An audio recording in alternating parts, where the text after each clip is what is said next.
الحمد للہ وحدہ والصلاة والسلام علی من لا نبی بعدہ اما بعد فاعوذ باللہ من الشیطان الرجیم بسم اللہ الرحمن الرحیم اقترب للناس حسابهم وهم فی غفلة معرضون صدق اللہ العظیم۔ آج ہم اپنے درس کے اندر 17ویں پارے کا خلاصہ بیان کریں گے۔ 17ویں پارے کے اہم مضامین کا تذکرہ کریں گے۔ 17ویں پارے کا آغاز سورہ انبیاء سے ہو رہا ہے۔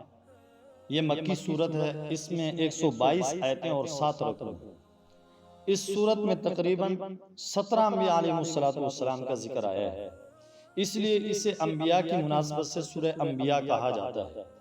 صحیح بخاری شریف میں حضرت عبداللہ بن مسعود رضی اللہ تعالیٰ عنہ سے روایت ہے کہ سورہ بنی اسرائیل، سورہ کہف، سورہ مریم، سورہ طٰہٰ اور انبیاء نزول کے اعتبار سے پہلی اور میری قدیم دولت اور کمائی۔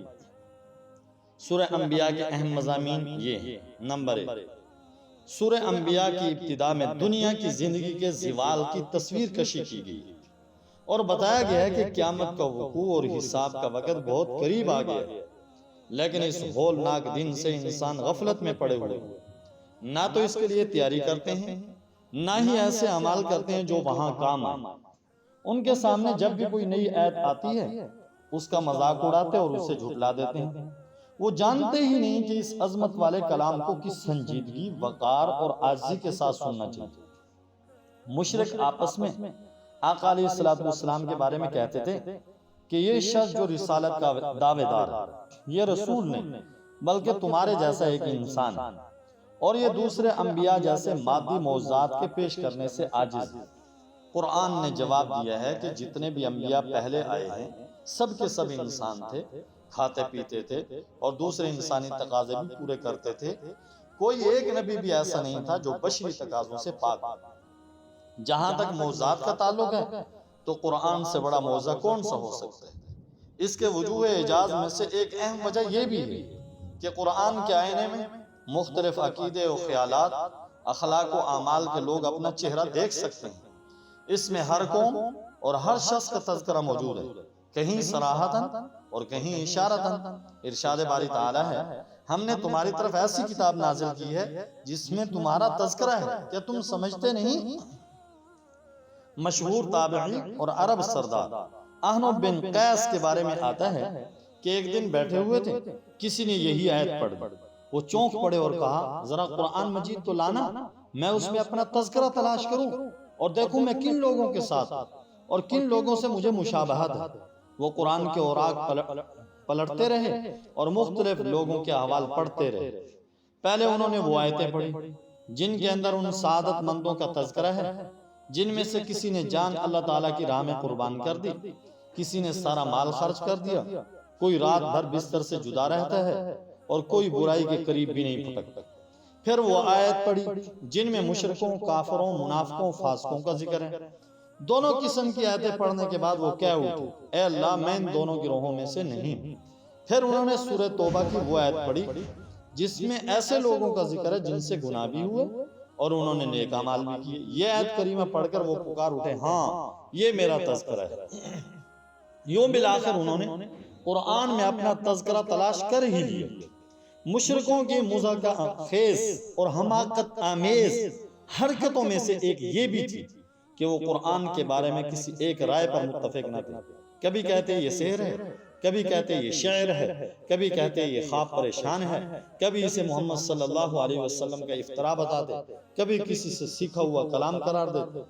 ان کے اضطراب اور اختلاف کا ذکر کرتے ہوئے قرآن کہتے ہیں، بلکہ وہ کہتے ہیں قرآن خواب پریشان ہے، بلکہ اس نے اس کو اپنی طرف سے بنا لیا ہے، بلکہ یہ شاعر اور قرآن شعر ہے۔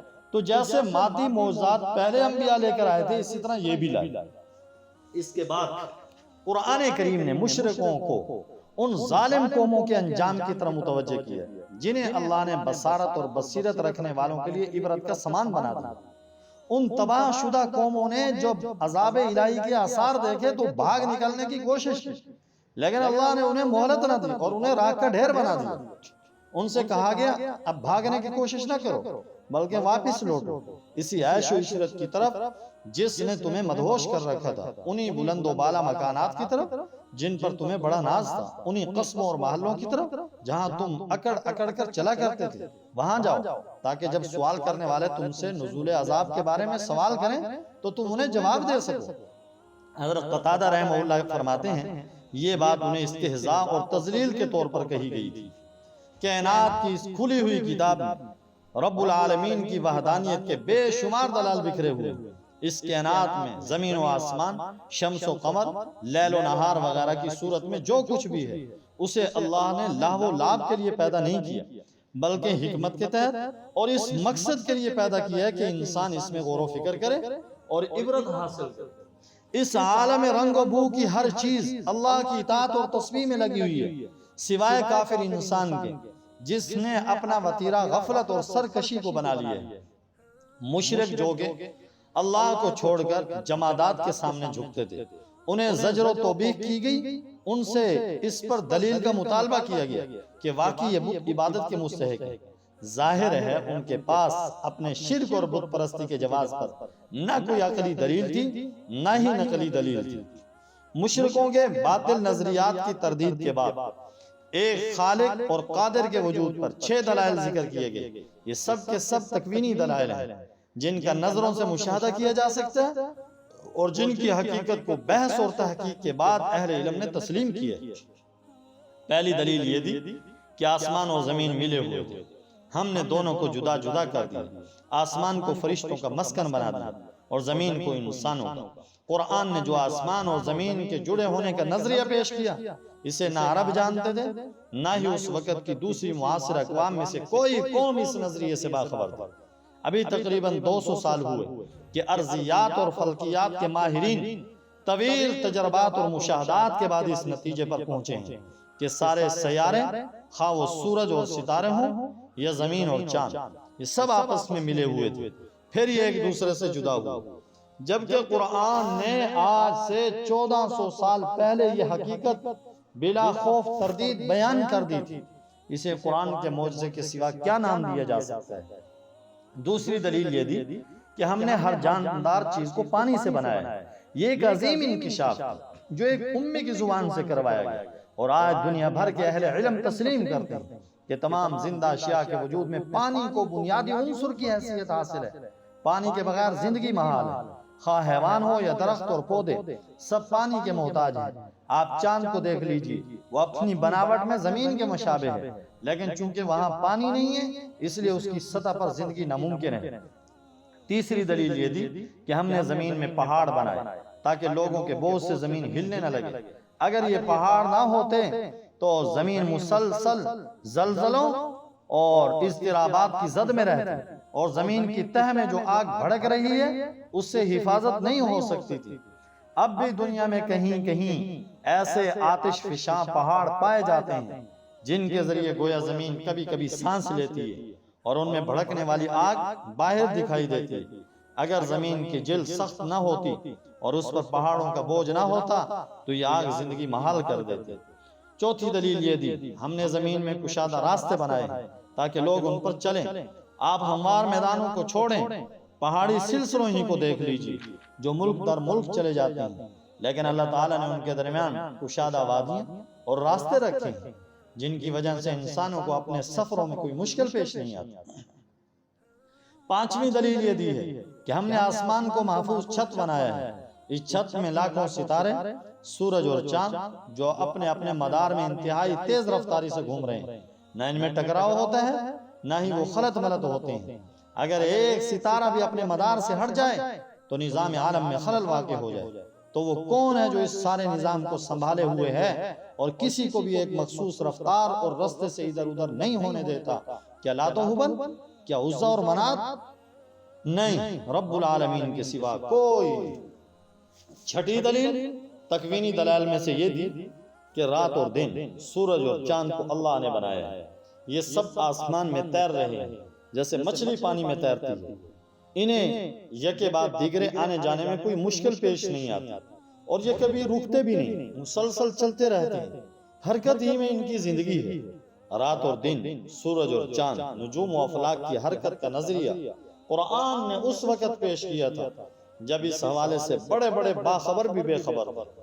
اس قرآنی نظریہ کی علم جدید تائید کر رہا ہے، اس قرآنی نظریہ کی علم جدید تائید کر رہا ہے۔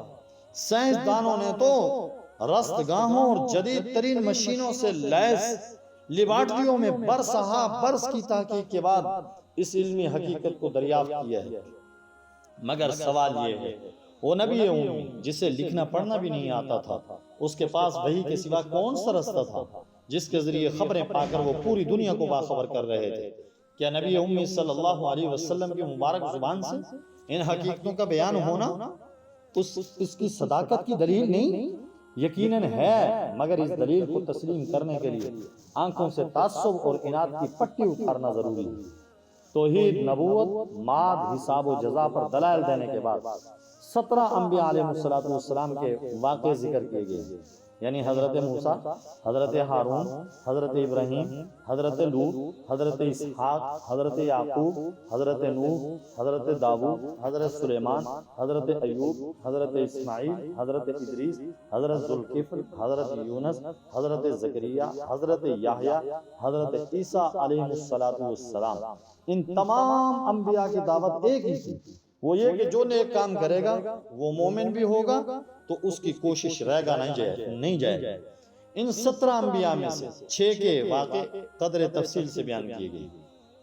نمبر 1، حضرت ابراہیم علیہ السلام، جنہیں دعوت توحید اور تردید شرک کی وجہ سے دہتی ہوئی آگ میں گرا دیا گیا، مگر اللہ نے ان کی حفاظت کی۔ نمبر 2، حضرت لوط علیہ السلام، آپ کے بھتیجے حضرت لوط علیہ السلام، جنہیں ایک بدترین قوم کی طرف نبی بنا کر بھیجا گیا۔ نمبر 3، حضرت نوح علیہ السلام، جنہیں ان کی لمبی عمر اور اللہ تعالیٰ کی راہ میں صبر و تحمل کرنے کی وجہ سے شیخ الانبیاء بھی کہا جاتا ہے۔ انہوں نے 950 سال تک فریضہ دعوت سر انجام دیا۔ نمبر 4 حضرت داؤد، حضرت سلیمان، حضرت داؤد اور ان کے بیٹے حضرت سلیمان علیہ السلام کا واقعہ، جو دونوں نبی بھی تھے اور بادشاہ بھی، انہیں روحانی اور مادی دونوں طرح کی نعمتوں سے خوب نوازا گیا تھا۔ نمبر 5، حضرت ایوب علیہ السلام، جنہیں مصائب و آلام کے ذریعے آزمایا گیا، انہوں نے ایسے صبر کا مظاہرہ فرمایا کہ ان کا صبر ضرب المثل بن گیا۔ ان مصائب و آلام میں وہ مسلسل اللہ تعالیٰ کی طرف متوجہ رہے، ان کی توجہ نے رحمت باری تعالیٰ کو متوجہ کر ہی لیا، ان کی دعائیں قبول ہوئی اور دور ابتلا ختم ہو گیا۔ نمبر 6، حضرت یونس علیہ السلام کا واقعہ، جنہیں مچھلی نے نگل لیا تھا، ان کے پیٹ میں اس کے پیٹ میں ہی انہوں نے اللہ کو پکارا، ان کی پکار سنی گئی، انہیں غم سے نجات مل گئی۔ بے شک اللہ تعالیٰ کو پکارنے والوں کو غم سے نجات مل ہی جاتی ہے۔ اس کے بعد یاجوج ماجوج کا ذکر سورہ کہف میں ہو چکا، یہاں ان کا دوبارہ ذکر آیا اور بتایا گیا کہ قیامت کے قریب یاجوج ماجوج کھول دیے جائیں گے اور وہ ہر بلندی سے اتر رہے ہوں گے۔ مشرکوں اور ان کے بتوں قیامت کے دن دوزخ کا ایندھن بنیں گے، کوئی بھی کسی کے کام نہیں آ سکے گا۔ انبیاء متقدمین کے واقع بیان کرنے کے بعد بتایا گیا ہے کہ محمد الرسول اللہ صلی اللہ علیہ وسلم دین اور دنیا میں سارے جہانوں کے لیے رحمت ہے۔ آپ نے اللہ کا پیغام انسانوں تک پہنچا دیا، مگر جب ہر قسم کے دلائل پیش کرنے کے بعد بھی لوگ نہ سمجھے تو آپ نے اللہ تعالیٰ سے دعا کی، اے میرے پروردگار، حق کے ساتھ فیصلہ کر دے، اور ہمارا پروردگار بڑا مہربان ہے، اسی سے ان باتوں میں جو تم بیان کرتے ہو مدد مانگی جاتی ہے۔ اللہ نے اپنے نبی کی دعا قبول فرمائی اور غزوہ بدر کے موقع پر مشرکوں پر اللہ تعالیٰ کا عذاب نازل ہو کر رہا۔ اس کے بعد سورہ حج ہے۔ سورہ حج مدنی ہے، اس میں 78 آیتیں اور 10 رکوع ہیں۔ چونکہ اس صورت میں حضرت ابراہیم خلیل اللہ علیہ السلام کی زبان سے لوگوں پر حج کی فرضیت کا اعلان کروایا گیا، اس لیے اسے سورہ حج کہا جاتا ہے۔ قارئین یہ بات تو بار بار پڑھ چکے ہیں کہ مکی صورتوں میں عام طور پر عقیدوں سے بحث ہوتی ہے، جبکہ مدنی صورتوں میں مسائل احکام سے بحث ہوتی ہے۔ لیکن اس کا مطلب یہ ہرگز نہیں ہے کہ مدنی صورتوں میں عقیدے ذکر نہیں کیے جاتے۔ مذکورہ بالا اصول صرف غالب مضمون کے اعتبار سے عمومی اور کلی قاعدہ ہرگز نہیں۔ سورہ حج ہی کو لے لیجیے، یہ اگرچہ مدنی ہے، اس میں ہجرت، جہاد، حج، قربانی جیسے شرعی احکام بھی ہیں، لیکن اس میں مکی صورتوں والے موضوعات زیادہ ہیں، یعنی عقیدہ توحید، وعید و انذار، بحث و جزا، جنت اور دوزخ، قیامت کے مناظر اور ہولناکی۔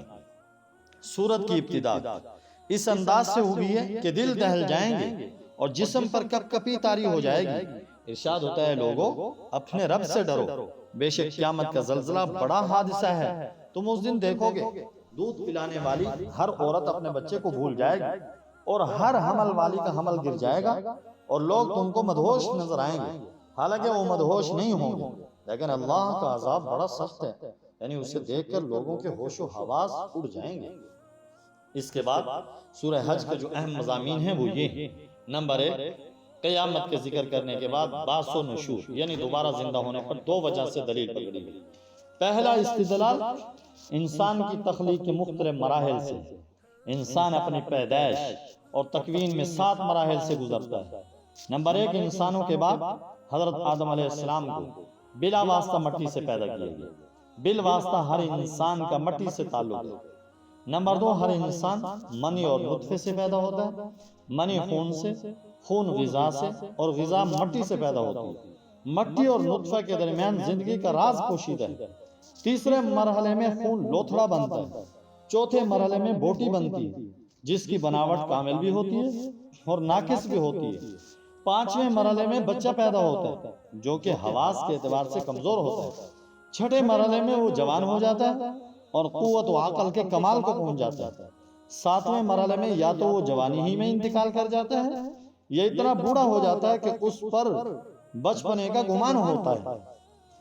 وہ انسان جو خود ان مراحل سے گزرتا ہے وہ کیسے کہہ سکتا ہے کہ اللہ دوبارہ پیدا کرنے پر قادر نہیں؟ بالخصوص آج کا انسان جو کہ جانتا ہے کہ ایک نطفہ اور جرثومہ میں باری تعالیٰ نے تمام انسانی خواص چھپا رکھے، یہ معلومات رکھنے والا انسان کیسے فنا کے بعد دوسری زندگی کا انکار کر سکتا ہے؟ دوسری دلیل بعث کے امکان پر یہ دی گئی ہے کہ مردہ زمین پر اللہ بارش برساتے ہیں تو اس میں زندگی جاگ اٹھتی ہے اور طرح طرح کی چیزیں اگنے لگتی ہیں۔ جو رب مردہ زمین کو زندہ کر سکتا ہے وہ مردہ انسانوں کو بھی زندہ کر سکتا ہے۔ دوسری بات، کچھ لوگ تو واضح طور پر گمراہ ہیں اور کچھ ایسے ہیں جو مذبذب ہیں، اگر انہیں کچھ دنیاوی فائدہ حاصل ہو تو عبادت میں لگے رہتے ہیں اور دین پر جمے رہتے ہیں، اگر فائدے کی بجائے کسی آزمائش کا سامنا کرنا پڑ جائے تو پیٹ پھیر جاتے ہیں۔ ان احمقوں نے گویا ایمان اور دین کو کرنسی سمجھ رکھا ہے جس کے کھرا یا کھوٹا ہونے کا فیصلہ وہ دنیاوی نفع اور نقصان کے اعتبار سے کرتے ہیں۔ تیسری بات، ملل اور مذاہب کا جائزہ لیا جائے تو انہیں 6 گروہوں اور جماعتوں میں تقسیم کیا جا سکتا ہے۔ نمبر 1، مسلمان جو کہ حضرت محمد صلی اللہ علیہ وسلم کی اتباع کرتے ہیں، قرآن پر ایمان رکھتے ہیں اور اصحاب قرآن ہیں۔ نمبر 2، یہودی حضرت موسیٰ علیہ السلام کے امتی اور اصحاب تورات ہیں۔ نمبر 3، عیسائی حضرت عیسیٰ علیہ السلام کے امتی اور اصحاب انجیل ہیں۔ نمبر 4، صابی، یہ فرقہ حضرت ابراہیم علیہ السلام کے زمانے میں تھا، ستاروں کی عبادت کرتے تھے۔ نمبر 5، مجوس، یہ کسی آسمانی مذہب کے پیروکار نہیں تھے، سورج، چاند اور آگ کی پرستش کرتے تھے۔ نمبر 6، مشرک، بتوں کی پوجا پاٹ کرنے والے۔ ان میں سے 5 فرقے شیطان کے ہیں۔ رحمانی فرقہ، صرف پہلا فرقہ رحمان کا ہے، ان فرقوں کے درمیان قیامت کے دن فیصلہ کیا جائے گا۔ چوتھی بات، حضرت ابراہیم علیہ السلام نے اللہ کے حکم سے بیت اللہ کی تعمیر کی، اس کے بعد جبل ابی قبیس پر کھڑے ہو کر حج کا اعلان کیا۔ اللہ تعالیٰ نے اپنے قدرت کاملہ سے یہ اعلان زمین و آسمان میں رہنے والوں تک پہنچا دیا اور ہر کسی نے اسے سن لیا۔ حج اور شاعر حج کی مناسبت سے یہ بھی بتا دیا گیا کہ اللہ کے محارم کی تعظیم ایمان کی علامتوں میں سے ہے، جیسے نیکیوں کے کرنے میں اجر عظیم ہے، اسی طرح اللہ کے حرام کی ہوئی چیزوں اور اعمال سے بچنے میں بڑا ثواب ہے۔ حقیقی مومنوں کی 4 علامتیں بیان کی گئی۔ نمبر 1، اللہ کا خوف۔ نمبر 2، مصائب پر صبر۔ نمبر 3، نماز کی پابندی۔ نمبر 4، نیک مصارف میں خرچ کرنا۔ چھٹی بات، جانوروں کی قربانی کا حکم دینے کے بعد بتایا گیا ہے کہ ان کا خون اور گوشت اللہ تعالیٰ تک نہیں پہنچتا بلکہ اللہ تک بندوں کا تقویٰ پہنچتا ہے۔ جس کے دل میں تقوی ہوگا وہ گناہوں سے بچے گا اور نیک اعمال صرف اللہ کی رضا کے لیے کرے گا۔ 7ویں بات، مناسک حج کا ذکر کرنے کے بعد مسلمانوں کو جہاد و قتال کی اجازت دی گئی، کیونکہ کافر مسلمانوں کو اللہ کے دین سے اور مکے میں داخل ہونے سے روکتے تھے۔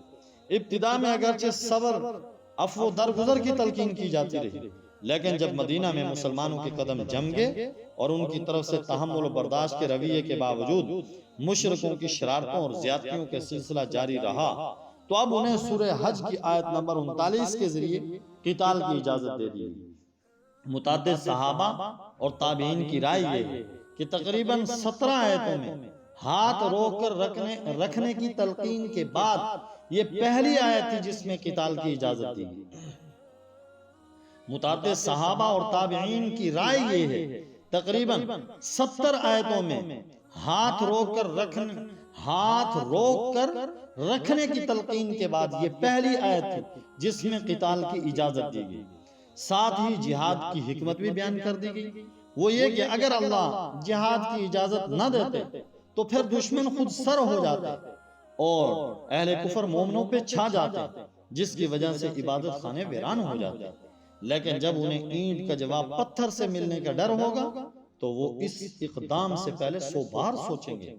افسوس، آج کافروں کو مسلمانوں کی طرف سے نہ اقدام کا ڈر ہے نہ دفاع کا یقین ہے، اس لیے وہ جنگلی درندوں کی طرح اسلامی ممالک میں دندناتے پھر رہے ہیں۔ 8ویں بات، دوسرے انبیاء علیہ السلام کی طرح حضور اکرم صلی اللہ علیہ وسلم کی بعثت کا مقصد بھی دعوت کا پہنچا دینا تھا۔ آپ اپنے مقصد بعثت کی تکمیل میں لگے رہے اور مشرکین تمسخر، انکار، آپ کی دعوت میں شبہات پیدا کرنے کے کام کرتے رہے۔ ہر نبی کے ساتھ یہی معاملہ ہوتا آیا ہے۔ دوسری طرف اللہ کا بھی دستور رہا ہے، وہ شیاطین کے پیدا کردہ وساوس اور شبہات کا ازالہ کرتا رہا۔ آج بھی مغرب والے زمانہ قدیم کے شیاطین کے طریقے کو زندہ رکھے ہوئے ہیں اور ذرائع ابلاغ کے ذریعے اسلامی عقائد اور تعلیمات میں وسوسہ انگیزی کرتے رہتے ہیں۔ 9ویں بات، قدرت الہیہ کے دلائل بیان کرنے اور کافروں کے معبودان باطلہ کی تردید کے بعد دوبارہ تشریع احکام کی طرف کلام کا رخ موڑ جاتا ہے اور اہل ایمان کو جہاد فی سبیل اللہ، اقامت صلاۃ، ادائیگی زکوٰۃ کا حکم دیا گیا ہے۔ انہی احکام پر سورہ حج کا اختتام ہو جاتا ہے۔ یہ 17ویں پارے کا خلاصہ تھا، 17ویں پارے کے اہم مضامین تھے جو آپ کے سامنے بیان کیے گئے۔ دعا ہے اللہ رب العزت سے کہ اللہ ہم سب کو صحیح معنی میں دین کے مطابق، شریعت کے مطابق، قرآن کے مطابق، نبی کی سنت کے مطابق عمل پیرا ہونے کی توفیق نصیب فرمائے اور قرآن کریم سے سچی پکی محبت نصیب فرمائے، اپنا تن من دھن اس میں لگانے کی توفیق نصیب فرمائے۔ وآخر دعوانا ان الحمدللہ رب العالمین۔ جزاکم اللہ خیرا۔ اللہ تعالیٰ جزاک